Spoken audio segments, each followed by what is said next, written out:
Hi, my name's Shawn Jailer. That's my friend Chris Ford, aka the Objective Geek of YouTube and Twitter and wide-eyed fame.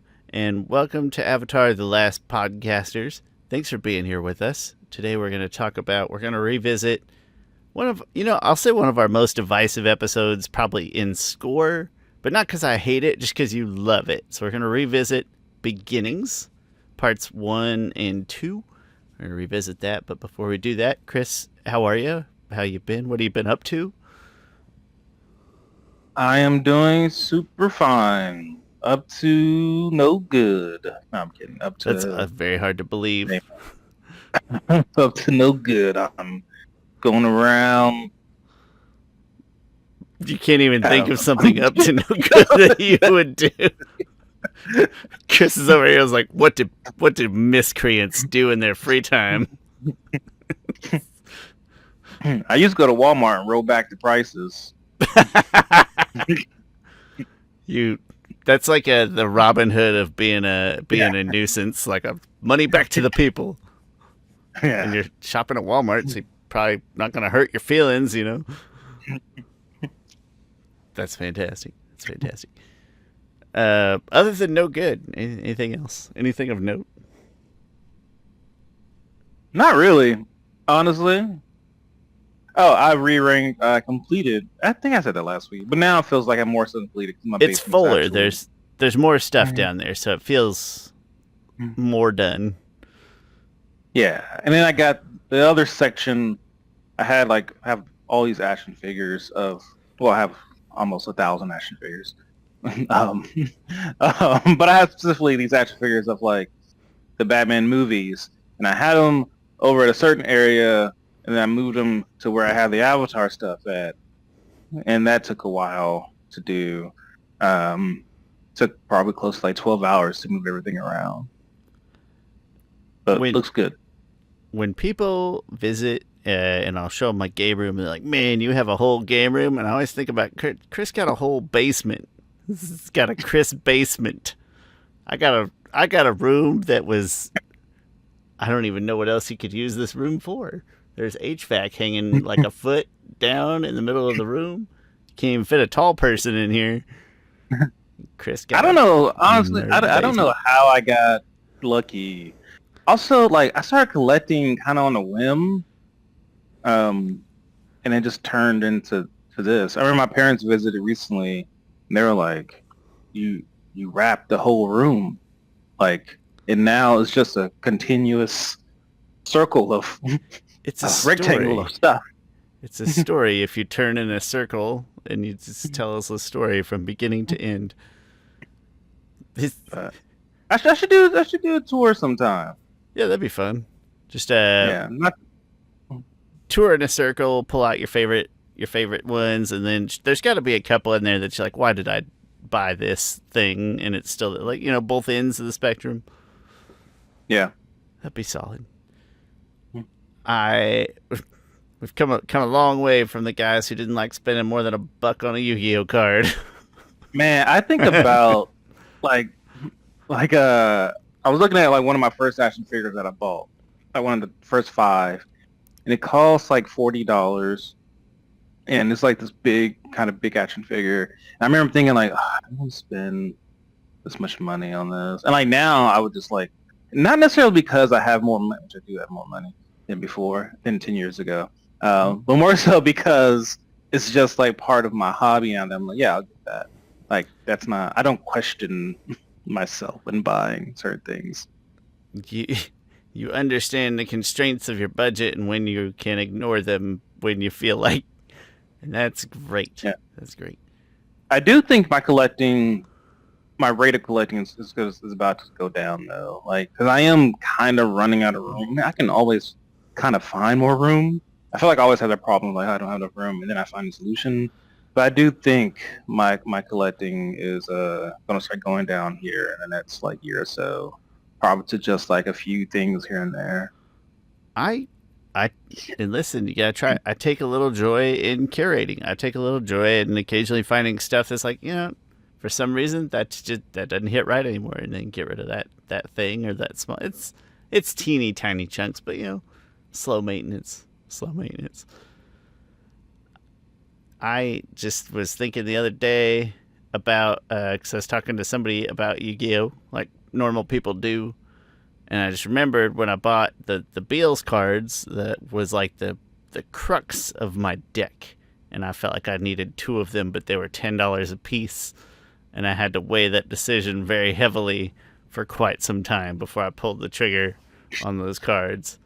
But even listen, to this day, I 100%ed the Legacy of the Duelist game, like basically at the same deck. So Beals, best $20, and then eventually I got a third one when I saw how good they were or how useful. Eventually I got a third one. So best $30 I ever spent on Yu-Gi-Oh cards specifically. Chris, we have been watching. I started watching all the Superman movies so that you and John and I could have an episode where we rank all the Superman movies, because that sounds like fun. And I'm coming to realize some things about the Superman movies, and I don't want to say too much because I'll save it for that episode. But listen, if you haven't watched 1978 Superman the movie and then the three subsequent movies, what can I say that doesn't give my feelings away? No, save it. Save it. They are not what you maybe expected if you haven't seen them, or remember if you have seen them. Unless you're like John and you just like legitimately. I can't. John legitimately loves those movies. I didn't know he loved them as much as I. Well, he legitimately loves 1 and 2. I know. Yeah. And he said outright that he loves 4, but in the nostalgic way specifically. Yeah. But like if you don't ardently like watch them, if you don't watch them like once a year or whatever, if you're not that person, if you're like, oh, it's been a decade since I've seen them, I think when you watch them again, you're gonna think that's not what I remembered, for better or for worse. If you've never seen them, it's gonna be the expected thing. For sure, it's going to be the not what I expected. But anyway, looking forward to that. I imagine that'll be a long conversation. We're going to have to do that one on a Friday night, I think. A solo episode Friday night. And it's going to be a lot of discussion. But it's been fun. I've had a lot of fun going back through those. That's all. I just want to say more, but I can't yet. Chris, let's revisit beginnings. And parts 1 and 2. Just as we have a couple other episodes. But I think the difference is a couple other episodes we did one that we both hated, and then we did one that I hated. And as I mentioned previously, I don't think, and I'm going to try to pull up my ratings, I don't think I hated Beginnings. I had pretty ho-hum, but it's like a top episode for you. Like, you've got it at the peak. So, not that you have to persuade me necessarily or anything like that, but I think I'm looking for your pitch here, your elevator speech as we walk back through these episodes. Yeah, I can elevator pitch. I won't say elevator pitch because that's like like a 2-minute pitch. Oh yeah, you're right. So like a really long, like a tall one. It's slow. It's kind of clunky. It's messed up in there. I'll start off with because I wrote down a bunch of stuff. I'll start off with this. I love mythology. I've always loved mythology. It's interesting. In high school, I took the same mythology class twice, not because I didn't pass, but because the second time they retitled it slightly, and I just took it again. And when I could have just took Bible as literature, and my mom was like, "Why don't you want to take Bible as lit?" I'm like, "'Cause I want to take mythology again." Your sweet Christian mom. Trying her best. I should have told her. My rebuttal should have been like, "But the Bible's not literature." Well, I guess literature isn't. Literature can be fiction or nonfiction. As I say, I think anything with words and a front and back cover could probably be literature, right? I don't know what the definition is. I never thought about it. I think even instruction manuals can be literature, honestly. Yeah, somebody's like, "Hey, do you got any lit on this?" They're talking about like a brochure, Yeah. True. So yeah, the Bible fits there for sure. So I've always loved mythology, whether it was Greek mythology, which is like the entryway into mythology, or Norse, or Egyptian mythology, or some African mythology. Like one of my favorite shows was American Gods. Great freaking show. At least the first season was great. It's like all the old gods. Well, it's like every god is. And sometimes I feel like I risk sounding sacrilegious, and I have to reiterate that I'm a firm believer in Jesus Christ as my Lord. But in the show, in that show, all the gods are like real, but they get their power from prayers and offerings and things like that. And so like some are getting weaker and weaker, right? Because they're really, really old gods, like myths and stuff. And some of them are like jealous of Jesus. Like, Jesus. I'm not familiar. I'm not familiar with this show at all. I guess it's written by. It's based off a comic book. I want to say it's written by Neil Gaiman, who created Sandman. And that has like a. Was it written by Neil Gaiman?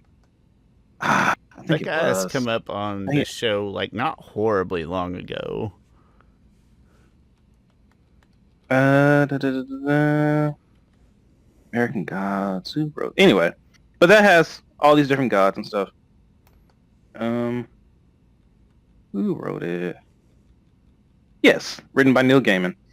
Of course, it was written by Neil Gaiman. Neil Gaiman also wrote, which is also has a bunch of gods and stuff in it, and mythology, and made up mythology that he did. He wrote Sandman. The Sandman universe involves like there's these entities called the Endless, and like they constructed the universe in a way, or they are entities of the universe. Essentially, like all their names start with D. There's like Death. The main character is Dream. He's the god of the dream world. He controls dreams. He inspires people, stuff like that. Then there's Death, of course. There's Desire, who puts desires into people. There's Destiny, who knows everything. There's Destruction, who destroys. There's Despair, so and so.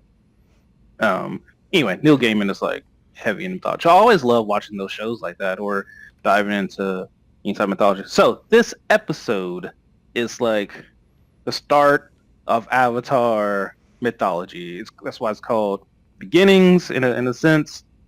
It also makes me that's my biggest, like one of the biggest reasons why I love this episode, just the myth of it, the lore of it. Before we go too much further, I just wanted to say I found our ratings, and it's close to what I remember here. Is you had 10s across the board? Oh, I'm sorry. Yeah, I had 10s across the board. You probably had... Audio-visual, Chris. What do you think my audio-visual score was? 9.5? 8.5. I'm not quite as fond of the differing art style, and I feel like it's at a lower frame rate of animation, too. They did it purposely. There's definitely some that it's absolutely is a lower frame rate, and you can tell.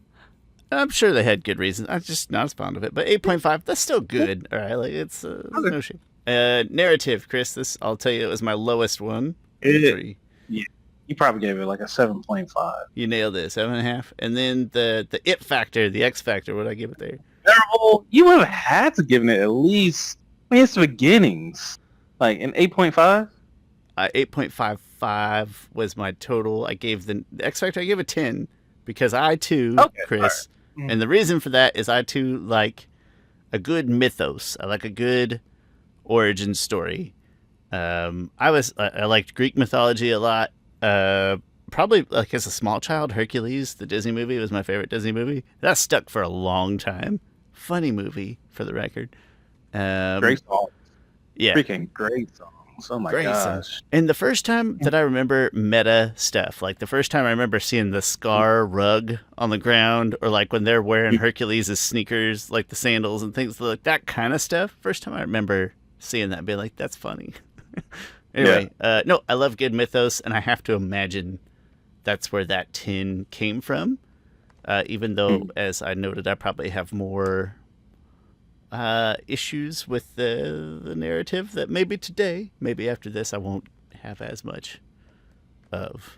But Anyway, yeah, Chris. I mean, from animation standpoint, because I think we can get through that quickly. Again, don't hate it. It's just not. I just don't like it as much as a standard animation. And I also don't necessarily love it when shows do that. When you got like a flashback episode that's got a weird vibe or a weird styling or something to it. It would be like Yeah. if in Avatar, if we had a whole episode that was in that kind of grainier, yellowish flashback look that Zuko, right? It's kind of a different tint to it. Am I thinking of that right, or am I? Yeah. No, it is. Yeah. So yeah, that's where that came from. But otherwise, as I rewatched it this time, I want to say at the very least that there is some fantastic art. There's fantastic spirits. I like the design of Juan. I like the design of the early bending, and the way they portray the early bending. That's all good.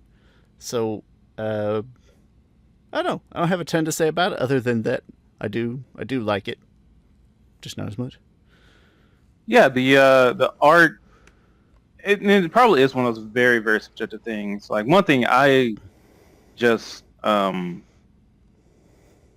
commend them going with a whole nother art style. Like that's freaking hard to do, especially for them who are perfectionists and stuff. And like the bending looks different, especially the fire bending looks different. Yeah, and I really like how that looks. The backgrounds I think are beautiful. Like there's that quick montage he does when he's like traveling the world.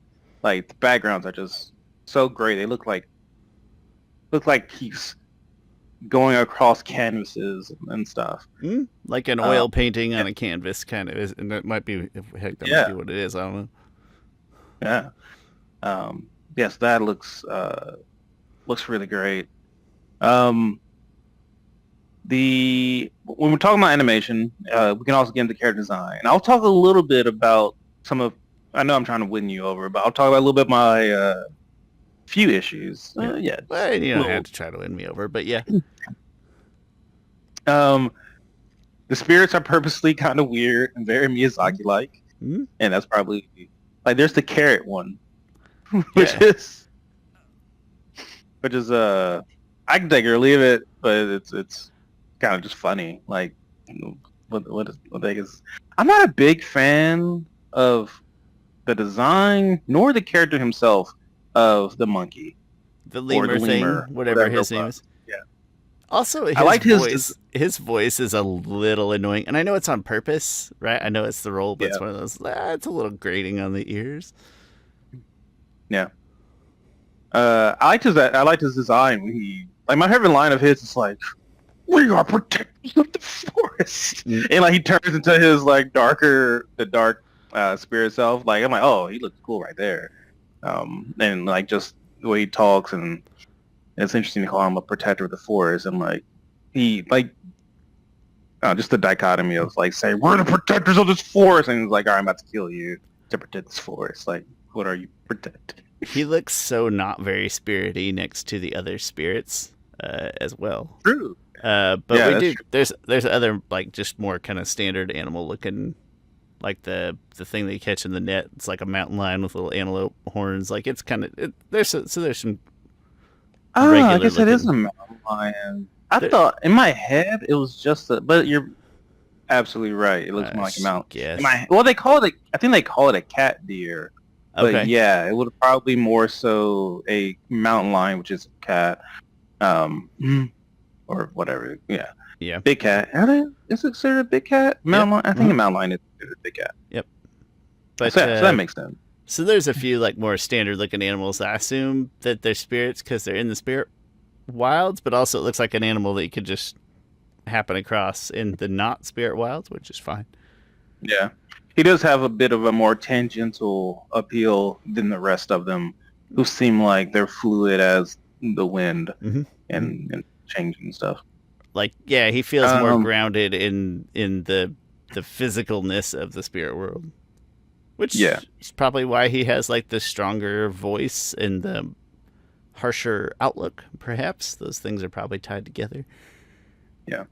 One thing that I wanted to bring up that is relevant to really my loving of the episode is that, are the spirits in the wrong? Like, I was thinking about the lion turtles and the way that the lion turtles dole it out. That's probably better for like the narrative, but I was kind of had a similar line of thought of like, why do lion turtles do what they do and how they decide to do it? I think. Well, I mean, we can jump into narrative unless there's anything that sticks out at you. I would say that my audio visual I probably wouldn't change. I see where my thought process was. I don't think I'm gonna change this. But if you don't have anything else, we can talk narrative. Thinking of the audio though. Oh, the audio though. Yeah. I think the voice acting is great. We got Steven Ewing. Sorry if I mispronounced his name. I still don't know how to say it. I say it different every time. I want to say Steven Ewan. That's what my brain wants. Ewan, like Ewing without a G. Actually, might just be Ewan. No, it's definitely not Ewan. Steven Ewan? Maybe Steven Ewan. Anyway, he does a great job. Does a great job as Avatar 1. Yeah. I'm really curious to hear him play Zuko. Like, it's kind of too different. I know he could do it. I think you're gonna have to step out of what you think about Zuko, and that's gonna be hard because of the distinctness of his voice. I know. The voices of Rava and Vatu are great. Venus Williams is in there, right? In one voice. She is. Just for like a line, but yeah. It's funny. Years later, she was watching Korra, and she like tweeted out like, "Hey, Avatar fans, like I'm not understanding where bending comes from. Does it come from the lion turtles, or does it come from the 4 elemental like animals and stuff?" And so, it's an honest question that many people have. No, but you and I have answered that question with science, Chris. We've already etched it. But it's funny that she was in the episode. Yeah. So yeah, she probably just comes in and she just does, this little thing here, and then she's busy being a freaking goat. Yeah. And yeah. Oh yeah, I really liked the voice for Vatu. Like some of his line deliveries, I thought were like menacing and like BA. Like there's a bunch of great lines in this. That was one of my call outs. Like when he's like, to hate me is to give me breath. To fight me is to give me strength. He's like you will face oblivion, and it's just the beam and everything. Even when he's trying to, I keep wanting to say seduce. That ain't right. Convince Swan. He's trying to seduce Swan. He's trying to convince him. It's still a deep voice, and you know in your heart that that's a bad guy because of the deep voice and the dark colorations, and because our brains are conditioned to in cartoons see those and be like, that's bad. But it sounds soothing, like it's easy on the ears. You're like, yeah, I kind of want to believe him. Yeah. And also he says like, she's been tormenting me for 10,000 years. He sounds like he's in pain when he says it, And Rob was like, get out of here, yeah, her reaction is leave. She did not. And then she hits her case. Rob was not a lawyer. No. But yeah, this is a great voice acting. Yeah. Some of the other cool lines is more from Vatu, just like, see you at the end of the world. Like that line is just a interesting line. Yeah. Cool line. That's some apocalypse stuff right there. That's cool. Yeah. And then of course I've mentioned this before of Juan, like at the end of when he's about to face Vatu, and Vatu's like, what are you gonna do? And Juan is like, oh no, Vatu's like, you're just a mere human, and Juan is like, haven't you heard the legends? Like, I'm no ordinary human anymore. Like, oh, there's legends of him. Like, they didn't allude to that, but I assume people have been like talking about the legend of Juan. But do you get to say that about yourself? Is that one of if you're that cool, then yes. Haven't you heard the legends? That's a BA line to talk about yourself. It makes me think of that Brian Regan joke where he's talking about like if you're allowed to call yourself a hero and you have to say no. It's a good joke. But that's a cool line. And then of course one of my favorite lines that just hits me all the time is when Juan dies at the end, And Rava says, we will be together for all your lifetimes, and we will never give up. That always hits me. I was like, the Avatar is like, just the Avatar is almost a universal fact of being that they will strive for goodness and peace in the world, no matter what the year is for eternity. So I think I'm ready to jump into the narrative, Chris, if you are the narrative portion. And Yes. my thought process is I'd like to quickly, if you don't care, I'd like to quickly summarize some things that didn't really change for me, and then some things Okay. that did. Does that sound all right? Yeah, absolutely. So one thing that did not change, a couple things that did not change for me is it's weird that we're kind of, this is like a real past. This isn't somebody telling a story as like a third person. She's talking to Juan. She's experiencing this memory. So some of the things that are like kind of nebulous to me feels like that's like third party translation stuff first.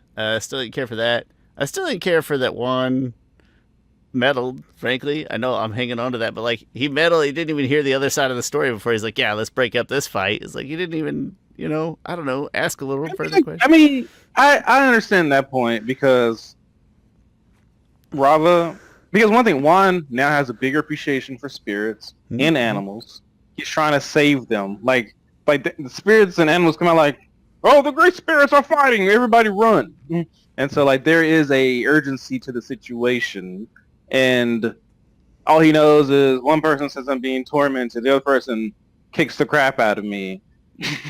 And that person's like, get out of here. And that's all he has to go on. Get out of here, human. Just dismisses him. But somebody says the great spirits, and you have the guts to just walk up and make a passing judgment. But he's young. But Chris, that brings me. So that I'm going to come back to that in a second to a thing I do like.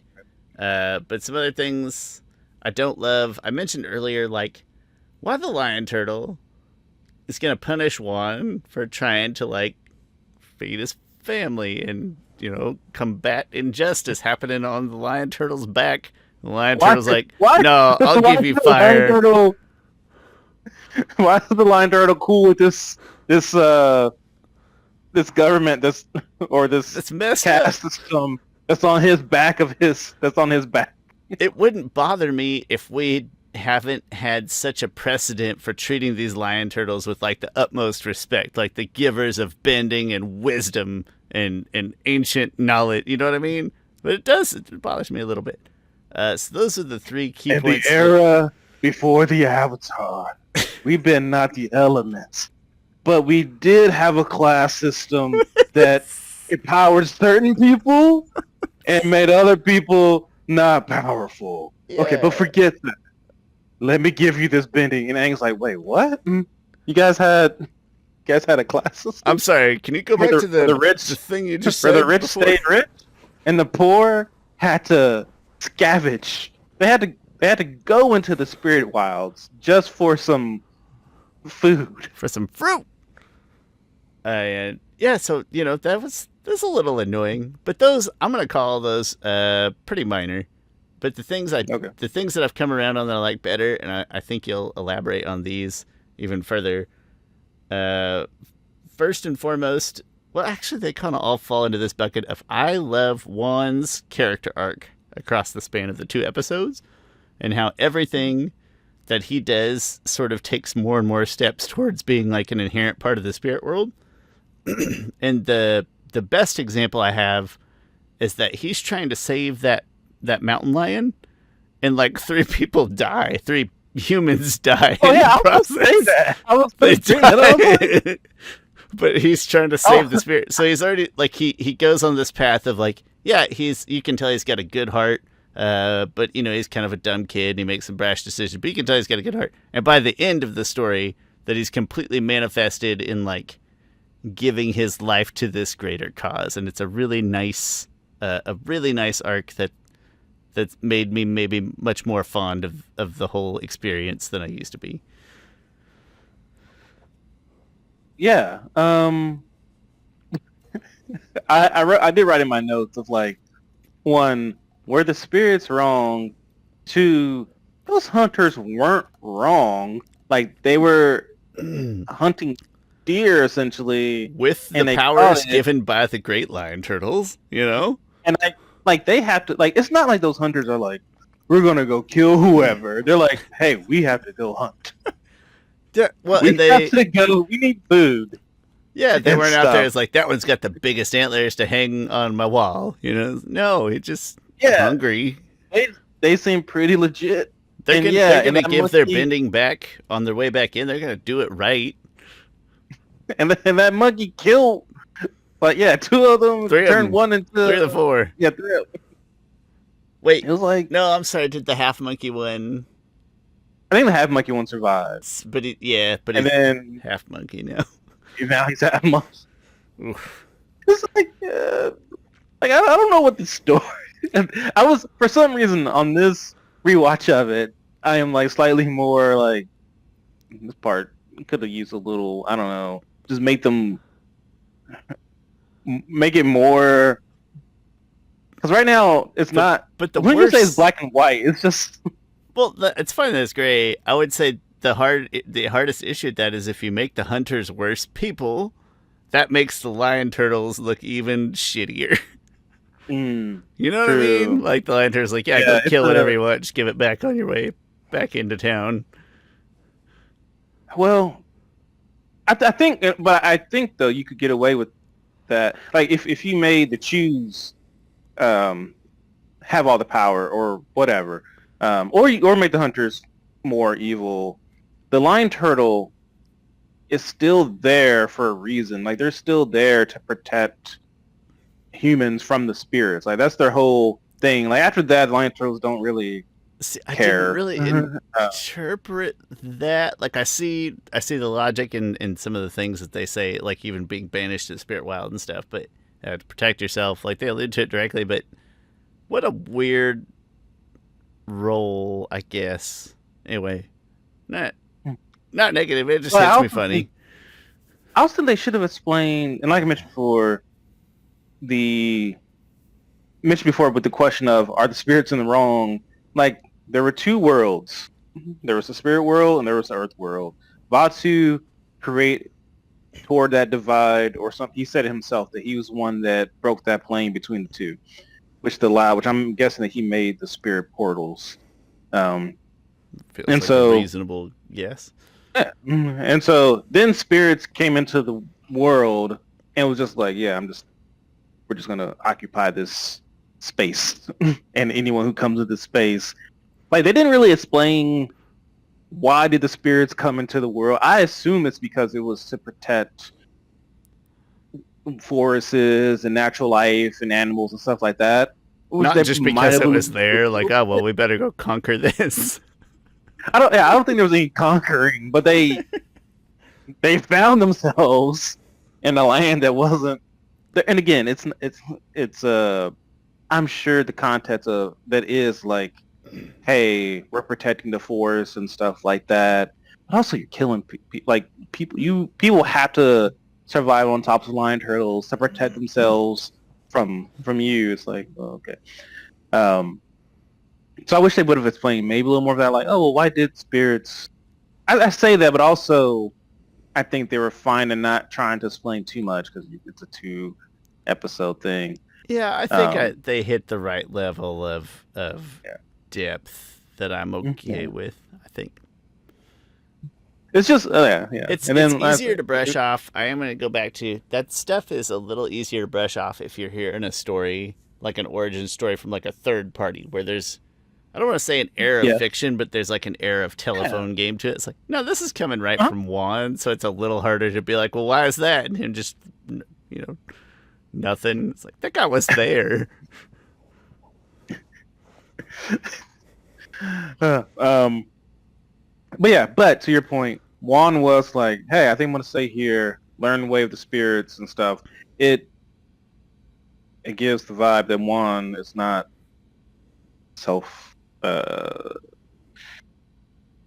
or self-indulgent, leaning on his own understandings that he wants to understand. I think he wants to understand everybody, people and spirits, and that's why he also says like, oh, I want to go to other cities. He wasn't just like, oh, I'm gonna stay in the spirit wilds, and no, I'm gonna go see the other cities. And that is the thing about the Avatar that, but the Avatar is meant to go across the world and see how these different cultures, see different people and the way their lives and everything, which that creates empathy and understanding for them. That's something that Korra didn't have because she was locked up essentially away. And I think that did affect her in a certain way. A nice allusion to the idea of being born and from this nation, but the dedication to empathizing with all of them. Yeah, and then that goes in conversation between Rava and Juan, where Rava's like, humans think only of themselves, like humans think that they are separated and stuff, but they've had to live that way. So really, yeah, I really like that. That his arc really is like the arc of every Avatar. Even learning the four elements, which really, if you think about like learning the four elements, isn't about learning the element itself. It's about learning a different culture and a different way of life, different way of thinking. Like that is the essence, it, right? You've now, it's not just the element, but it's like you've taken a part of that culture, and that's you now. So it's identical, I guess. Man, I wonder how the new show's going to tackle that. Like, but yeah. Yeah, and then Chris, explain the part that I still, which this, I'm going to blame this like season 2 at large. I'm blaming more so than this episode. But was there always two portals? I still feel like I missed. Was there always two portals, or did Vaatu open a new portal at the end and they're right there next to each other? Like, can you clarify the spirit portal logic of that this episode presents? I am under the assumption that Vaatu made the two portals because I don't know why he has to make two of them, but I assume he made the two portals that bridge the divide between the two. And in the show, Korra opened up the southern one first, and then she opened the northern one. Yeah. And so is there any logic behind like why two over? No, okay. Fair enough. I think they could have easily had one, because why would you need two portals to get the? Yeah. Well, and they're right next to each other. Like it's on screen. The animals walking away, like the scale of the animals compared to the portals would suggest that they're like 50 yards apart. Oh, the portals themselves probably. Well, and that's the interesting thing, that the portals in the spirit world are probably 50 yards. Yeah, 50 to 100 yards. Probably a football field.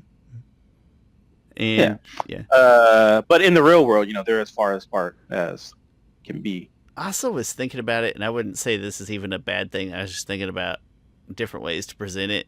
And I kind of like the one thing, and the minor thing that I like, that's not fair. One of the minor things I like about the Roku book is when they describe like the spirit world and the physical world getting close enough, and there's like a little rift or like a tear almost in between it, more than a portal, like something that feels a little more accidental. I think I might have liked more, but it is very minor. Anyway. And then, Chris, something that people talk about a lot, and I know I've brought it up before, but I've logicked myself around it, was at the end, even though they contained Vaatu, but at the end they're still fighting evil, essentially, and talking about losing out to evil and fighting on forever. I decided what I'm going to logic that out as is that I'm going to blame Juan for that a little bit still, of like, just for separating them and essentially like loosing a new evil into the world. And he contained Vaatu, but he didn't contain all of the consequences of Vatu's temporary freedom. And that's what spawned like the amount of evil there is in the world at that moment to try to continue fighting against and containing at any given moment. That's how I logic that in my head this go round. It's an interesting thought, because one thing we don't know who won the fight before, and so like, all right, how does the world look? Because there's already, this there's already fighting amongst humans in the world. Yeah, it's So already maybe a caste system. yeah. Um, and yeah, to your point, I think absolutely that since Juan didn't defeat Vatu, that hate and division and chaos didn't go away. It's If you already will, just sown kind of yeah. there. But the interesting thing is that Korra defeated Vatu, and yeah, I'm sure that stuff keeps going on. It's kind of a. I'm gonna say the same thing though. It's like the seeds of the seeds of the evil have already been planted out there. So even if you get rid of Vatu, it's not like a vampire situation where it's like, well, you kill the main vampire that bit the first guy, and then all the vampires die. It's like, no, those other vampires are still out there having their own baby vampires. Also, I think it's a relative thing of like, all right, if Vatu won, no, it's going to be total freaking destruction. Like, it's not that like, oh, people are evil. It's like, no, he's killing everybody. Like that, the world was wiped out. And if Rava wins, it's like, oh, it's not all hunky dory. We're living in heaven here. It's just like, hey, things are better. But what's Vatu's motive? Is he just power hungry? Is he like, I'm not going to kill everybody. I just want to use them for my own amusement? Or is he like, no, I want a clean slate. I'm going to kill them all. I think it's their nature. I think both of them are you know. Oh, one thing I did want to bring up because I recently saw Fantastic Four, which is fine. 7.5 out of 10. Okay. But in the movie there is Galactus. Galactus eats planets. Like that is his thing. He's not necessarily evil. He is just a universal truth and he just has this hunger that he has to consume planets, and he comes to Earth. He wants to eat Earth, and also if he doesn't do it, it's like the world is out of balance or something like that. And so he's not necessarily evil. That is just his nature, is to eat planets. And Vatu, I think it's just his nature to be chaos and darkness. Like it's similar to, I think, lots of things in mythology. Like if you think about Ares, the god of war, like what's his thing? It's like he is just war personified. He can't help it. Just he's not like a profiteer getting weapons, like he didn't arms dealing rich. He just does it because it is just in his nature. So like, what's funny though is when it comes to Greek mythology, or I suppose other types of mythology, Greek is what I'm most familiar with. So like Ares, I assume that when war is happening, that I don't even know how to describe it. It's like if he had a little worship meter, more people, when people are at war, more people are thinking about Ares, and so his little gamer score, his Meow Meow Beans score goes up. Have you seen the Wonder Woman animated movie? I don't think so. You haven't made you see that? Watch that yet? It's hard to say. I know. It's terrific. It's one of the best. If you have it on Vudu, I probably have watched it. If it's not on Vudu, I do have it on Vudu. Then I probably do have it on Vudu. Yeah. Okay. I feel like I've scrolled through all your Vudu stuff at some point. I hope don't ever find any weird movies or anything, because I'll see them. I'll just get a different account, and I've got it. There's two profiles. There's one that's called Chris, and one that's called Definitely Not Chris's. Definitely not Chris. Don't look.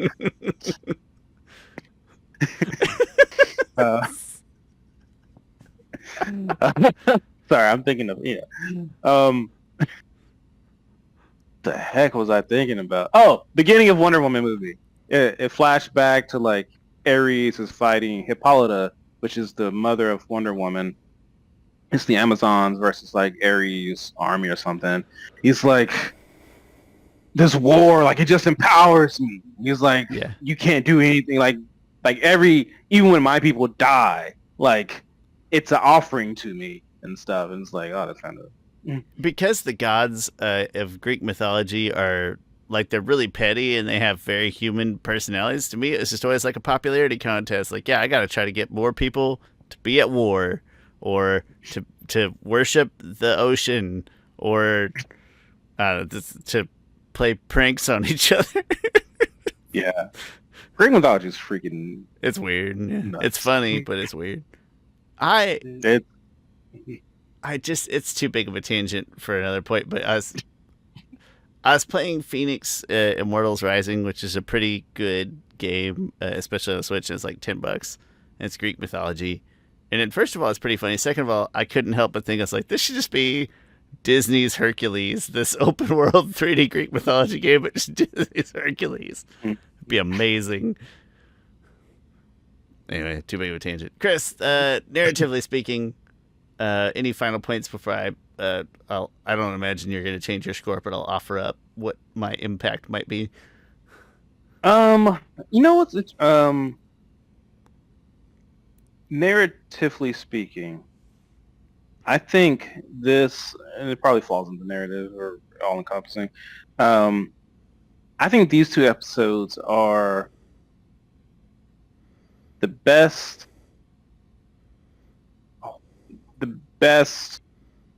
episode. If you're going to watch one episode of Avatar, you want to get your Avatar fix in, you want to learn about the universe, this is the best episode to watch. It is like, if you're like, oh, I want to get my Avatar fix in, but I want to watch a whole series, like, man, 2 episodes.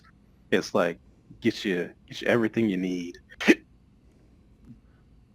That's tough because you'd miss out on so much of the standard animation and what the Avatar was before it was broken off, before Korra is broken off. That's tough. What'd you really get? Anyway, Chris, I thought quite a bit about it. I think I'm going to bump my score, or I would, hypothetically, if we rescored. We don't. Everything we say is final. But yeah, I would bump it up to an 8.5 or a 9. One of those two. I hadn't landed on it yet, with the extreme positives, like the main reason for the change being in just 2 episodes, they cover a vast expanse of story, of mythos, and they have a really, really good, can't stress enough, a really good character arc that feels good and organic. It doesn't feel forced or like out of place. Like, no, they developed a great character in 2 episodes. I think that's great, but still with some of those qualms intact. So 8.5 or 9 ballpark. Which with my other score at 10, I presume would bump my average. Well, I'll just plug it and see what would it do if I did that.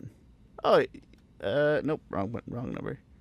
That would bump it up. Yeah, like 0.6 points. So that's a pretty. It would bump it up to a 9.15. Oh wow, yeah. Which would easily make it. That was with a 9. If I said it was a 9, and that would make it the second highest scoring episode of the season, with the highest still being the last one, presumably because of the big fights. Yeah, true. It's interesting. The one thing that in this conversation that I thought about might be narrative, just because I feel like I have more, not necessarily plot holes, just like I don't know all this stuff. Razors. Yes. Raised eyebrow. But story, I love the story so much that even though before I gave it a 10, and now I'm adding more negatives to it, it still can't take it away from a 10. Even though I fully accept that there are some more things I'm like, I don't know about. I mean, it could be this. I'm confused about this. Like when a cookie is perfectly delicious, even though it's not shaped as good as the other cookies, but it tastes the same as the other cookies. I don't know why people care about shapes of cookies. I know, a cookie just I'm going to say the only time I care is I do like a cookie that holds its integrity when I pick it up. I don't want like a dangly little appendage involved, but other than that, it's like, it could be weird and oblong and still be People, do you want perfectly round cookies? Take a cylinder thing. No, I don't. I don't want. You know what I'm going to do is take a spoon, like a normal person, do it that way. Now with some cookies, nice. Or realistically, I'm gonna break the square off of the square of squares from Walmart, like I do. Other thing I want to mention, not related to so necessarily me changing my opinion or anything about score, but the final fight. So again, back to Fantastic Four, right? Galactus is huge. He's like the size of a skyscraper, essentially. And like seeing him for the first time was really cool. It was like, oh man, like because in the old Fantastic Four movies, in like the 2001 that Galactus was in, he was just this space cloud kind of deal. Like he was just a space cloud, but in the comics, he's just this giant person. And so he was a giant person in this one. Looks really cool and stuff. Like when he gets up, when we see him in relation to like the Statue of Liberty, and he looks at it, and like his head is almost the size of the Statue of Liberty. He looks really cool. But when they were fighting him, I was just like, this is kind of like just boring. It's just like ants fighting a human being, like just like pew, pew, pew. And it's like this isn't an interesting fight to me because he's so big that you're only fighting a part of him, right? And so I think about this fight of Juan versus Vaatu is that Vaatu is way bigger than him, but also he's just as fast, and like Juan is fighting to make him smaller. Like each freaking punch, each fire, or each wind or element at him, it's like cutting away at Vaatu and stuff. And also Vaatu is like able to get his tendrils or stuff on Juan, and so that made the fight way more interesting than like a typical small being versus a giant being fight probably usually is. I think that's a good note of putting the giant being on screen just for like the shock and awe factor. But I was like, okay, but does it feel good? In this case, it does. Yeah, absolutely. And that also it plays into the shifting sizes of Rava and Vaatu throughout the episode, which is just a fun, a fun detail. And this it plays perfectly into that as well. Yep. Chris, what else? Anything final thoughts? Little other minor thing. His friend, I like that his friend took the wrong idea from what Juan did, because that's life. That's how that goes. It's like Juan showed us, and Juan's like, I didn't show you shit. Juan showed us we could do it. Juan was like, whoa, don't pin that on me. Hey, monkey, I ain't with this guy. I'm not trying to. He's talking about killing every spirit he sees. We're just killing the dark ones. That was a great scene, and the way you said that made me want like Chris Rock to play the role for just a minute, just for that one. I didn't say shit. Something like that. Then the rest, it's still just Steven Yeun or Ewan. All I did was get the fire and got the F out of there. They banished me. They banished the brother. Can you believe that? They banished me. Banished me. Mama! I was out in the spirit wilds. Didn't have no toilet paper. Can you believe that? Got me out here pooping in these woods. Frogs come out. Now I was getting more Charlie Murphy. I'd watch it. Hey, man. I don't care. I'd watch the whole thing. I mean, now when I'm going to rewatch Dave Chappelle, Charlie Murphy's such a great storyteller.